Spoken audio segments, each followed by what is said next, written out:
Hello friends, स्वागत करती हूँ आप सभी का आपके अपने चैनल में। शनि और चंद्रमा की युति या कंजंक्शन का मतलब होता है दोनों का एक भाव और एक राशि में होना।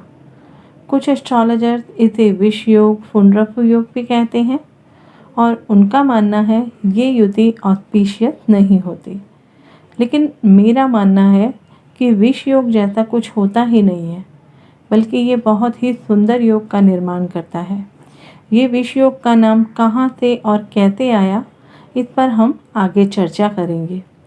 लेकिन उससे पहले हमें ये समझना होगा कि शनि और चंद्रमा के नेचर कैसे हैं। उसी के बाद आपको समझ में आएगा कि शनि के साथ ग्रहों की युति कैसी होती है। जैसे कि हमने पिछली वीडियो में शनि गुरु की युति, शनि राहु की युति, शनि मंगल की युति की बात की थी। जिस तरह से कॉम्बिनेशन हमें नकारात्मक लग रहे थे, उसी तरह उनके सकारात्मक पहलू भी होते हैं, जो हमने उन सब वीडियोस में डिस्कस किए थे। उसी तरह चंद्रमा और शनि की ये युति जितनी नेगेटिव दिखती है, बेसिकली ये उतनी नेगेटिव है नहीं, बल्कि इसके पॉजिटिव साइड भी बहुत सारे होते हैं। इस युति के सकारात्मक और नकारात्मक इम्पैक्ट कुछ बिंदुओं पर निर्भर करते हैं। बिना सोचे समझे इस युति को प्रिडिक्ट करना इतना आसान नहीं है। कई बार आपने देखा होगा जिनके चार्ट में ये युति बनती है तो ज़्यादातर एस्ट्रोलॉजर कहते हैं आपको स्ट्रेस है, डिप्रेशन है।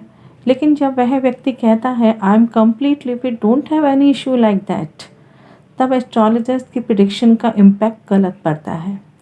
इसलिए इस युति को बहुत ध्यान से समझना होगा, क्योंकि इस युति में चंद्रमा और शनि दोनों अपोजिट हैं, दोनों डिफरेंट प्रॉपर्टी वाले हैं। जब दोनों साथ होंगे तो वो जिस भाव में बैठे हैं उस भाव के कारकत्वों के फल को अपनी स्थिति के अनुसार देते हैं। चंद्रमा को पानी का कारक माना जाता है, लिक्विड का कारक माना जाता है, दूध का कारक भी चंद्रमा को ही माना जाता है। इसलिए चंद्रमा कोल्ड है, शीतल है, लेकिन इसकी अपनी कोई लाइट नहीं होती। ये सूर्य से लाइट प्राप्त करता है।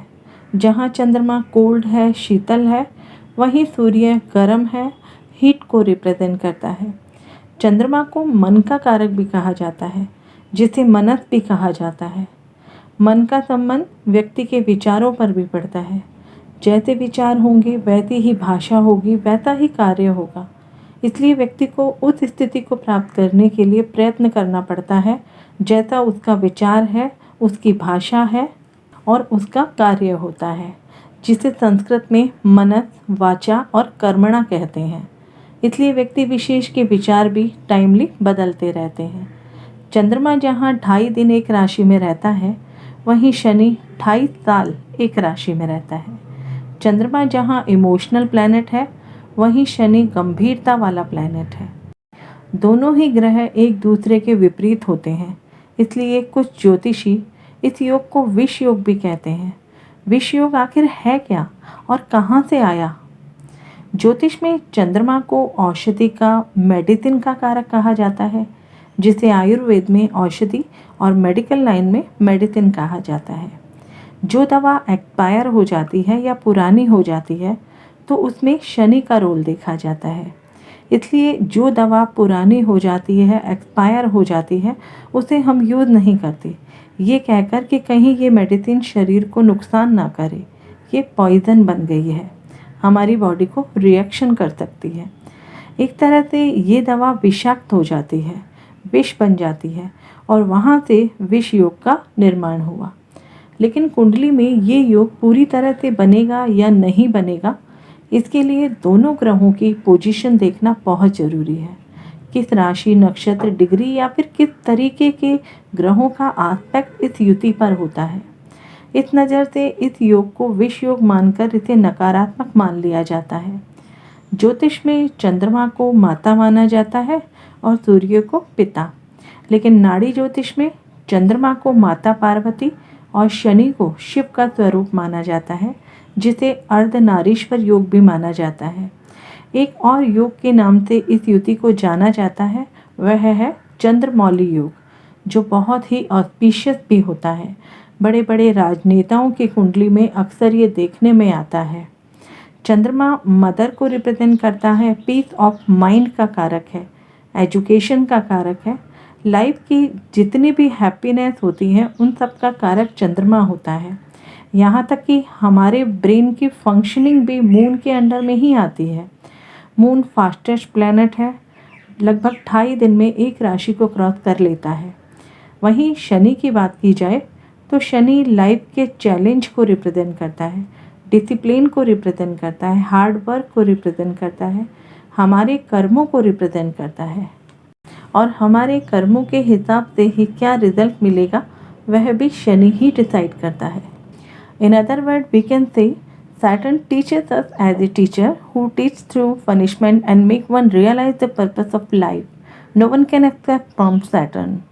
इसीलिए तो कहते हैं कि कर्मों का फल मिलकर रहता है, चाहे कितना भी आप बचने की कोशिश करो।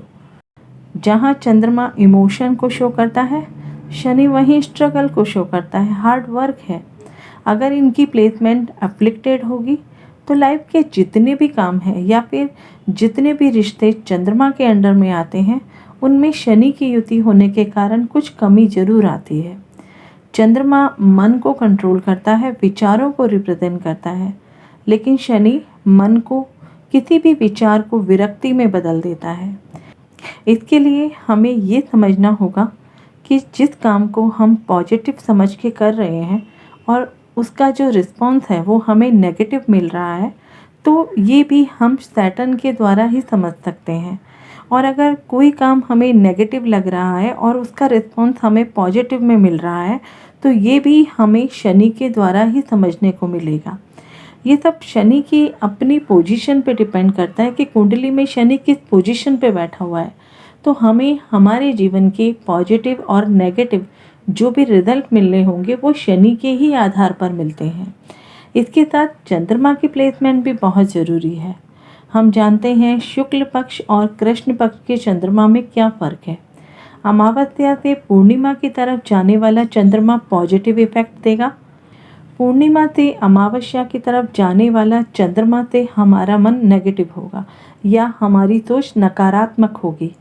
वहीं अगर शनि विरक्ति का कारक है, तो अगर वो आपको नेगेटिव चीज़ों से विरक्त करता है तो व्यक्ति के लिए पॉजिटिव रहेगा। ऐसे में चंद्रमा भी अगर पूर्णिमा की तरफ बढ़ेगा तो व्यक्ति को विशेष रूप से उत्तम फल प्रदान करेगा।